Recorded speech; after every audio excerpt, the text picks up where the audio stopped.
market outcomes as efficient outcomes, and in doing so ignores the pervasive role of luck, and it ignores the fact that government insurance can mitigate the consequences of bad luck, and can do so in ways that private markets cannot, that are consistent with theories of, fundamental theories of insurance, in particular the problems of adverse selection.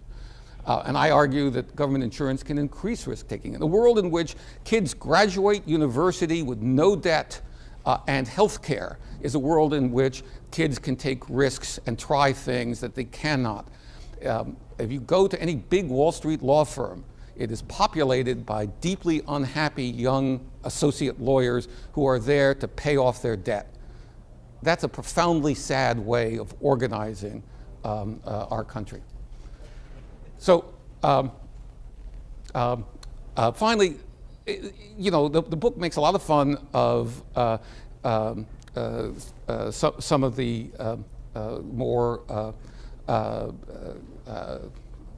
outrageous statements of economists angling for jobs in the next Bush presidency, but the left gets it wrong too. Everybody gets it wrong, and the left gets it wrong through its bizarre obsession with a progressive income tax, which has been a hallmark of the left's political agenda since it pushed for the progressive income tax 100 years ago.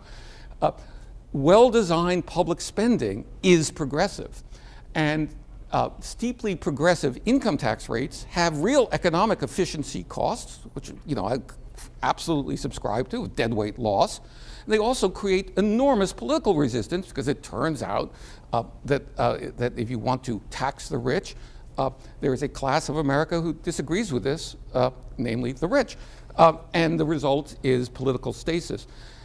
The secret is that we don't really need higher, more steeply progressive income tax rates to drive a more progressive fiscal outcomes. We just need a bigger fiscal state. We need a bigger government, and because the spending itself is so progressive and the spending dominates the taxing side, and regressive taxes end up funding progressive net fiscal system. That is the secret sauce of the Nordics, or the secret sauce of Germany, for example.